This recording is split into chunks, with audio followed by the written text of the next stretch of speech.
Jacques Randall had dinner alone at his home. After that, he told his helper that he could go outside. Then, he sat down at his table to write letters. He did this every year. He'd think about what had happened in his life since the last New Year's Day. He remembered his friends and wrote them friendly New Year's messages on January 1st. Jacques opened a drawer, took out a picture of a woman, looked at it, and kissed it. Then, he put it next to a piece of paper and began to write. My dear Irene, you probably got the little gift I sent you. I sent it to the maid. I stayed at home this evening to tell you. His pen stopped. Jacques got up and started walking around the room. For 10 months, he had a special person in his life, different from the others. She wasn't like the people you briefly get involved with in the theater world or other similar places. He loved her, and she loved him back. Jacques wasn't very young anymore, but he was still relatively young. He took life seriously and thought practically. So, he thought about his strong feelings for her, just like he thought about his friendships, people he had met, and changes in his life over the past year. His love had settled down from the initial excitement. He considered what his feelings for her were now and what they might become in the future. He realized that he cared deeply for her, filled with love, gratitude, and all the little things that make love strong. Suddenly, the doorbell rang, and Jacques was surprised. He wasn't sure whether to open the door, but he thought it was important to welcome anyone who came on New Year's night. So, he took a wax candle, went through the hallway, unlocked the door, and sought his girlfriend. She looked very pale and was leaning against the wall. He said nervously, "What's wrong?" She asked. Are you all by yourself? Yes, he replied. Are there no staff around? She inquired. No, there's no one else here. You're not planning to go out? She questioned. No, Jacques said. She walked in, looking like she knew the place well.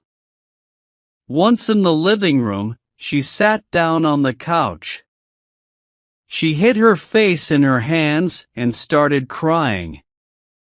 Jacques knelt beside her, gently trying to take her hands away from her face so he could see her. He asked with concern, Irene, what's going on? Please, tell me what's wrong. Amid her tears, she said, I can't go on like this. Go on like this? What do you mean? He asked. Yes, I can't go on like this. I've suffered so much. He hit me this afternoon. Who? Your husband? Yes, my husband. Ah. Jacques was surprised. He had never thought her husband could be so cruel. Her husband seemed like a sophisticated man, part of the upper class.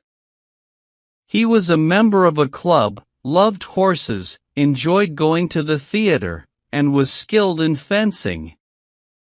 People knew him and spoke highly of him. He had polite manners, but he wasn't particularly intelligent. He lacked education and the knowledge needed to think like refined individuals. However, he adhered to social norms. He seemed to be a devoted husband, as expected among affluent and well-mannered people. He showed concern for Irene's desires, her well-being, her clothing, and allowed her considerable freedom. As Jacques became Irene's friend and later her lover, his interactions with her husband remained affable, as was appropriate. Jacques had never suspected that their marriage was troubled, so this revelation caught him off guard. He inquired, "How did this happen? Tell me." Irene then shared her story, recounting the entire history of her life since her marriage. It began with minor disagreements, increasing with each new difference between their dissimilar personalities. Their disputes led to a complete separation, although it wasn't visible to others. Her husband's behavior turned aggressive, distrustful, and violent. Recently, he had become jealous, specifically of Jacques. On the very day of their altercation, he had struck her. She made it clear, saying, "I won't return to him. Do as you wish with me." Jacques sat down across from her, their knees touching. He gently held her hands and said, "My dear, you're about to make a big, irreversible mistake. If you want to leave your husband, make sure he's the one at fault, so you can maintain your reputation as a classy lady." She looked at him with concern and asked, "So, what should I do?" Jacques advised, "Go back home and endure your life there until the day you can obtain a separation or a divorce, and do it with dignity." She questioned, "Isn't your advice a bit cowardly?"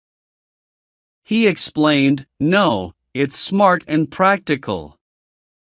You have a high position, a reputation to uphold, friends to keep, and family ties to maintain. You shouldn't risk losing all of that due to a passing whim." She stood up, saying firmly, "No, I can't bear it any longer. It's over. It's over."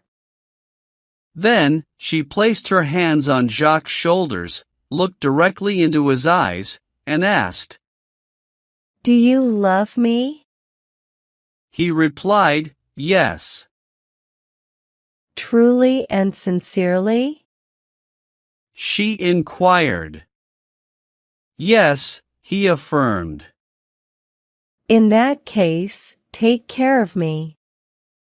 She requested. He exclaimed, "Take care of you?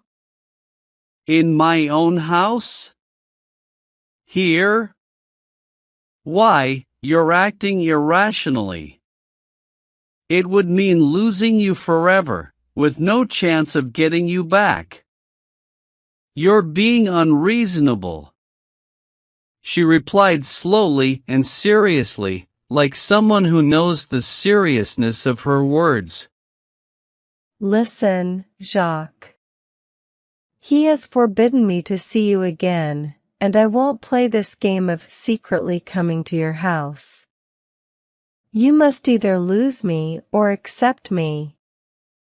"My dear Irene, in that case, get a divorce, and I'll marry you." She responded. "Yes, you'll marry me in at least 2 years. Your love is patient." "Look here. Think about it. If you stay here, he'll come tomorrow to take you away. He's your husband, and he has the law on his side." "I didn't ask you to keep me in your own house, Jacques. I just wanted you to take me somewhere else. I thought you loved me enough to do that. I was wrong. Goodbye." She turned and rushed toward the door so quickly that he could only catch her once she was outside the room. "Listen, Irene," he said. She struggled and wouldn't listen to him. Her eyes were filled with tears, and she stuttered. "Leave me alone! Leave me alone! Leave me alone!" He insisted on making her sit down and, once again kneeling at her feet, he presented a series of reasons and advice to help her understand the foolishness and the terrible risks of her plan. He didn't leave out anything he thought necessary to convince her, drawing motivation from his deep affection for her. As she stayed silent and remained as cold as ice, he pleaded with her and implored her to listen, to trust him, and to follow his advice. When he finished speaking, she responded, "Are you willing to let me go now? Remove your hands so I can get up." "Listen, Irene." "Will you let me go?" "Irene, is your decision final?" "Will you let me go?" "Just tell me if you're absolutely sure about this decision, this hasty choice of yours, which you'll deeply regret." "Yes, let me go."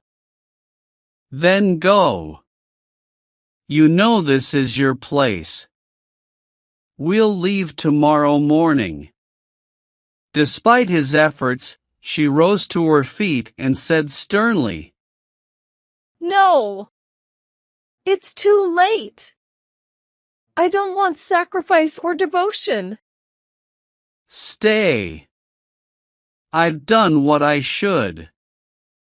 I've said what I had to say. I have no more responsibility for you. My conscience is clear. Tell me what you want me to do, and I'll obey." She returned to her seat, gazing at him for a while, and then calmly asked, "So, explain." "Explain what? What would you like me to clarify?"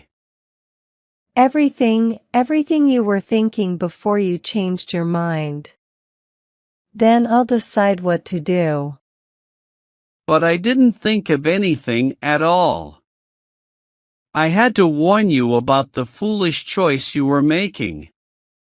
You insist, so I want to be a part of this decision, and I even demand it." It's not common to change one's mind so quickly. "Listen, my dear love. This isn't about sacrifice or devotion. On the day I realized I loved you, I told myself what every lover should in the same situation: the man who loves a woman, who makes an effort to win her, who wins her heart, and who takes her, forms a sacred connection with himself and with her. Of course, this applies when the woman is like you, not someone with a fickle heart who's easily influenced. Marriage has significant social and legal value, but I believe it has only a small moral value when you consider how it usually happens. So, when a woman is legally married but has no real love for her husband, when her heart is free, and she meets a man she cares for and gives herself to him, when a man who's not tied to anyone else takes her in this way, I say they commit to each other through a mutual and free agreement more strongly than the I do said at the mayor's office. I believe that if both are honorable people, their bond will be more intimate, genuine, and healthy than if they had all the religious ceremonies to sanctify it. This woman takes great risks.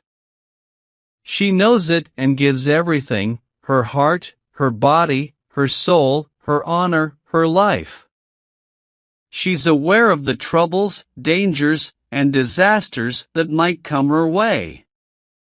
She dares to be bold, courageous, and ready to face anything, even her husband, who might harm her, and society, which might reject her. That's why she deserves respect, even in the midst of her marital unfaithfulness.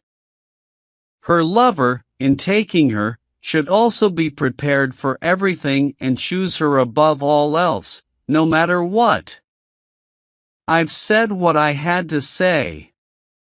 I started as a sensible man, warning you is my duty, but now I'm just a man who loves you.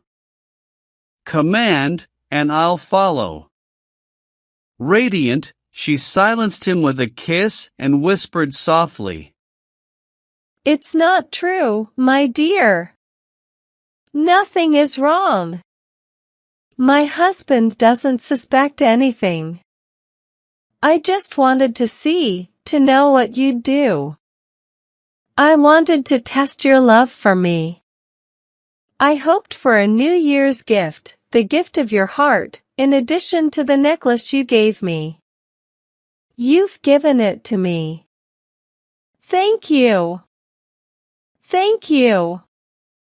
I thank God for the happiness you've brought me.